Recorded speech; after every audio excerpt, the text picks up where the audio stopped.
Hello everyone, this is Cody Lee of BlackCatBooks.org, author of Eye of the Dragon, Cruel and Beautiful, Rabbit Hole, Lauren Frey, and the upcoming Jaw of the Dragon. That cloud over there, that cloud really pissed me off.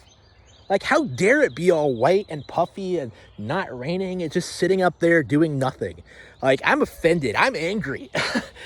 Ridiculous, right? That's Sean Malmstrom right now. That's the bit block. That's like, David Jaff, right? That's like the Zelda Tears of the Kingdom critic community, like the small niche group of people trying desperately to find some way to downplay like the newest hot new Nintendo game, right? They're trying desperately to nitpick anything they possibly can, right? Like this past weekend, I actually spent a little bit of time reading the Sean Malmstrom's blog about about his experience playing Tears of the Kingdom. It's so weird how it feels like he went into this expecting to hate this. Oh man, this quest with Dorito, it's so dumb, it's so stupid. They have a bonfire in a cave. Wouldn't that just smoke them out? Oh, I don't want to talk to birds. That's stupid. Oh, I finished the Wind Temple. That wasn't fun. This isn't what Zelda's supposed to be about. It was a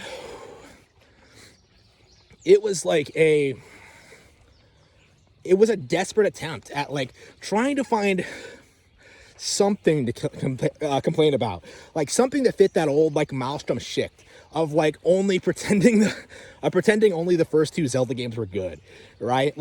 I was shocked how quickly he did this, honestly.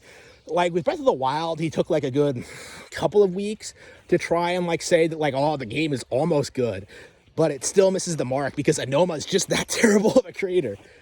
But now with Tears of the Kingdom, he hasn't even played it for a full week, I think, and he's already calling it complete trash. He's already saying he dropped it. He's already saying all this ridiculous stuff, and he's really disrespecting those of us, the audience who actually really genuinely enjoy these games. Oh, I'm Sean Malmstrom. I've been playing these games since the 80s. I'm a bigger fan than you'll ever be. Bro. The series has evolved. It's changed.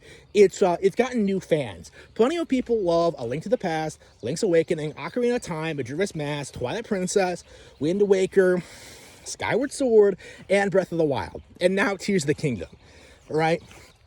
To say that Zelda has to be this specific thing that you remember back in the 80s is just so close-minded and ignorant. It's not really an opinion that I could ever respect at all, right? You would just have Nintendo remake the same game over and over and over and over and over again, like a Mega Man game? That's what you want? It's so odd how he still fixates on this idea that Anoma has ruined this franchise when really we've seen Anoma's design philosophies kind of come into their own in Breath of the Wild. We've really seen this franchise just become one of the best in all of gaming under Anoma's directions. We've really seen them take this game to a whole new level, and yet you're disrespecting it for such petty, inconsequential reasons. Really? Why exactly would I ever respect that at all? And the same, of course, goes to David Jaff and the Bit Block, who, from what I can tell, are just complaining about the graphics. But when all is said and done, it's the same thing. These guys with completely different backgrounds, with completely different personalities, with completely different political beliefs and ideas of what Zelda should be, they're all coming together and trying to say that this game is not that good. And the thing is, the game is not the problem. These people are. They can't accept change. They can't accept evolution. They can't accept anything different. They can't accept a high quality Nintendo exclusive like this. They have to make excuses. They have to complain about all sorts of things. They have to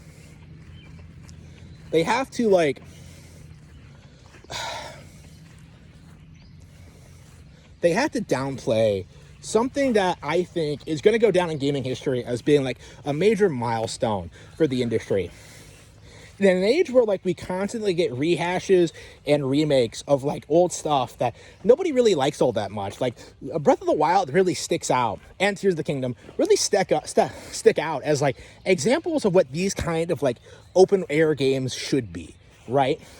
Breath of the Wild had like, its survival mechanics, it had like, its physics engine, it had like its general structure, but Tears of the Kingdom added the vehicle mechanics, it added like new abilities, it added like the underworld and the Sky Islands and like so much that really make the game just feel spectacular and otherworldly.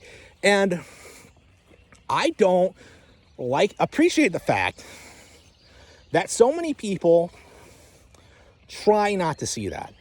I don't respect the fact that so many people are just legit upset that anyone could enjoy this game and appreciate it for what it is. I think that's ridiculous, and I think it is a behavior that needs to be called out.